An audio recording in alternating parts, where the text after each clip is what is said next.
Hello everyone. Where we left off in this series, we ended the Charlotte race with Schott taking his third win of the season. The playoffs have begun now, and as we reach the second race at Darlington, the playoff points are much different from the second race than when we entered the first. After Charlotte, the cutoff is close. Schott locked in with his win, Splendid 15 up, Tyler and Rusty 10 up. Kimi is currently 10 out. He's had a great race. If he can continue the way he's going, he has a great shot to make it to the final four. Shadow couldn't make it to the end of the last race. He won't be able to do that again. Melon did not show up, neither did SMG. Both seem like they will need a win to advance. Will they get it in the next race? After Charlotte, once again the Splendid Talk Show was on, and once again it was rookies coming on, with Mav and Chip. Both of them discussed their plans and what they intend to do the rest of the time. Chip still treated as more seat time, while Mav was there to win once again. The rookies are still the central storyline of the playoffs, as they have shocked in their first race and look to continue this way for the rest of the season. However, other storylines include Rusty going to one of his best tracks, maybe looking to win his way into the final four. Tyler seemingly going to make his return, with no momentum on his side though after not being able to make Charlotte. He will need to keep racing as he has done the entire season, and maybe pull out that second win.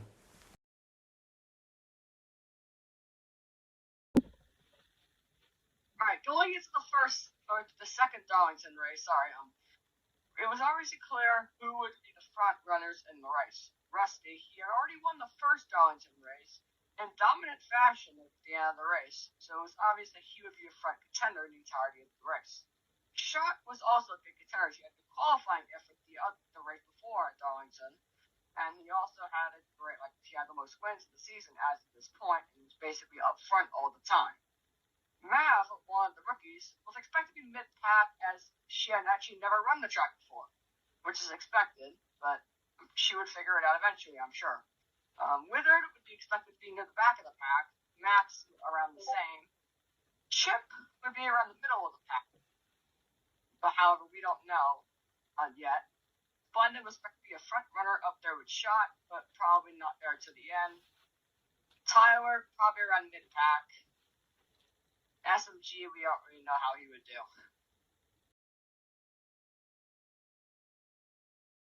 As qualifying starts, most drivers show up as usual. However, there are a few notable absences. Melon has once again not showed up.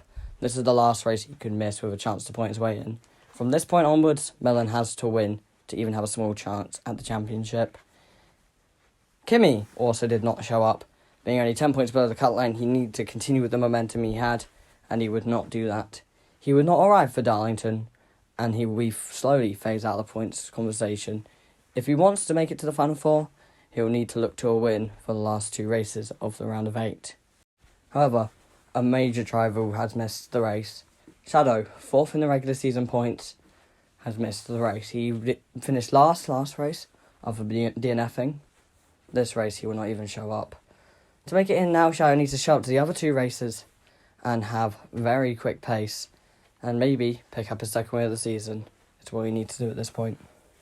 The qualifying lineup ends up as Schott, Jordan, Chip, Mav, SMG, Tyler, Max, Rusty, Splendid, and Withard.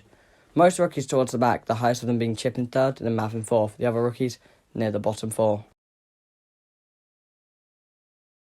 Stage 1 was pretty normal. The rookies, however, were the main storyline, most of them towards the back. Chip able to hold out front, not leading, however. Mav very far towards the back, Withard and Max practically the last two. Though towards the end of the stage there was a shake-up. Mav started to charge through the field until we had a crash. Many drivers towards the back crashed when we don't have footage for who. After the caution, Mav and a few others lined up towards the front. With only 2 laps to go, Tyler would charge through the field to take stage 1, with Mav and a few others wrecking in the back. Now, Withard, the 24 car, he was also up there on that final restart. Normally for the rest of the stage, he was at the back, being the mid-pack.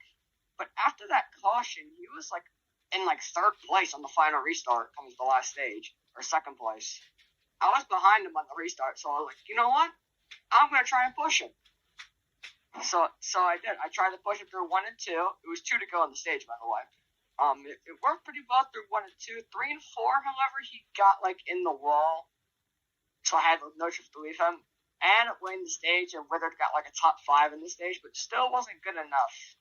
Withard normally is in the back of the pack most of the time. And many people hate him. I haven't really had a problem with him personally, but I can see why other people don't like him.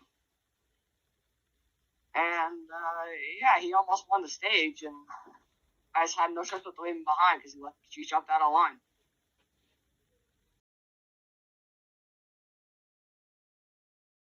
Now, stage 2 was rather mild, though if I'm not mistaken there was only one caution throughout the run. Majority of the stage seemed to be between me and Rusty, running up front, showing what we could do. Late in the stage, however, there was a caution from the only crash in the stage, bringing us all back close together. And going through turns 3 and 4, it seemed like Mav had the stage in the bag. However, shot centre ended. The best way I can compare it to is Truex and Chastain at the end of stage 2, Darlington 2023. He spun off of Mav's side, giving Mav their second stage win in their career. If they can continue like this, maybe the first one will either come this race, or maybe in the next video. Who knows, you have to wait to see. However, stage 3 would not be able to go off immediately. There would be one issue holding us off from continuing racing.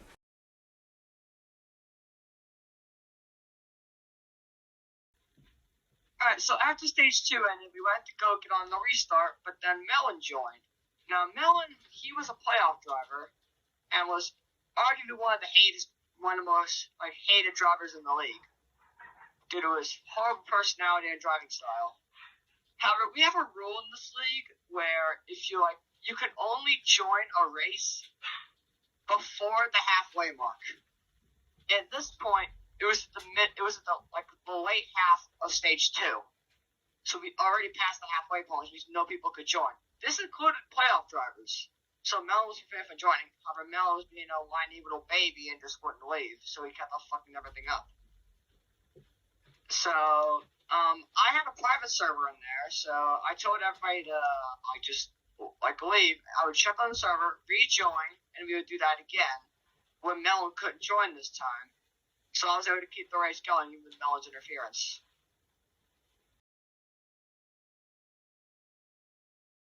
Stage 3, much like stage 2, was pretty tame aside from one wreck where almost the entire field was involved.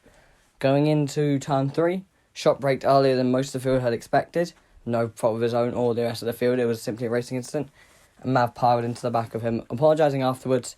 The deal seemed to be fine, nothing seemed to be against anyone, and Shot actually assumed it was Withard's fault, though Mav did clear it up afterwards.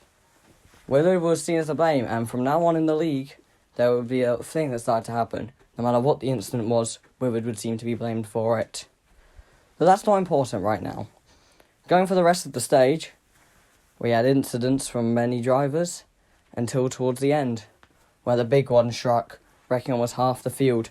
Mav, Tyler were the main victims of it, 2 of the top 5 at the time, going to the bottom 2 on the final restart.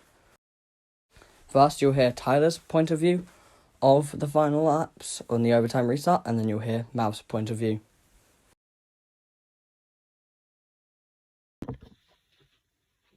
So after that yellow, Rusty and Shot were the 2 leaders on the restart, with Mav and Tyler at the back, after they got involved in that crash. We went green, Rusty and Shot took a big head, while Mav made big moves to the front, while Tyler actually managed to stay back. The white flag waved, Rusty was in the lead, Shot was right on his ass. Tyler was in the back of the field up until turn 3, where he knows the playoffs are in a tense situation. If he finishes back there with Rusty here, he will most likely fall to the cutoff line, which ends in 2 more races. So he does one of the most controversial things that he does in the league. He sends it into the corner. Flies past everybody but one guy to take home second place. I, aka Mav, lined up last on the final restart alongside Tyler, who was just ahead. On the first lap of the 2-lap restart, I sent it. It got up into the top 3 coming towards the end. and was just able to hang with the pack. Going towards the end, it didn't look like I had a good shot. Until going towards the end, Rusty ran the high line trying to block shot, allowing me to seize the opening on the inside. Mav would charge through and able to take their first win of their career. Mav is now a winner as a rookie. The rookie star has finally started to emerge. Due to Mav winning, no playoff drivers would be locked into the final four, and a new driver would enter victory lane.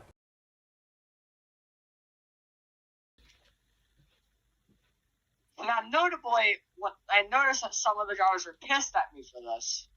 One of those drivers, or the one I slammed into going into turn 4, was Rusty in the number 2 car. He was one of the dominant forces throughout the entire race, and looked like I was short of winning that until I did that. Now, people are debating whether that was a good move or a reckless move. Personally, I say either way. But whatever, this would spark some really escalating tensions between the two. The 48 and the 2. Which that would come back to bite on both of them later in the series. But we'll get to that in a little bit.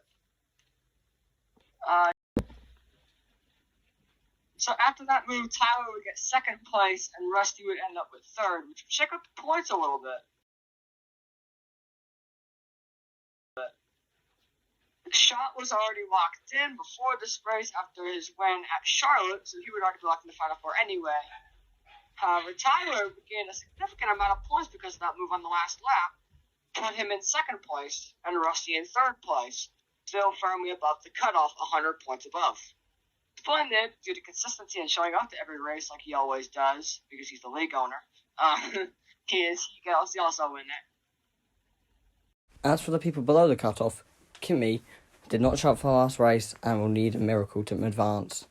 Shadow did not show up, however, he has shown a bit more pace than Kimi throughout the season, including a win at Dover, which is the round of 8 finale. He may need to win that race and perform at Atlanta to advance. SMG showed up at Darlington. However, if he still wants to advance, he needs to continue what he's done, keep showing up, and maybe improve the results he's had. As for Melon, he's in a complete must-win situation. It is impossible now for him to make the Final Four without winning. Atlanta seems like his best shot at it. Will he get it, though? And with that, the Darlington race and its storylines come to an end. Join us next time, where we'll go over Atlanta with crazy controversial finishes, the continuing rise of rookies, and the playoffs start to solidify. We'll see you then. Thanks for watching.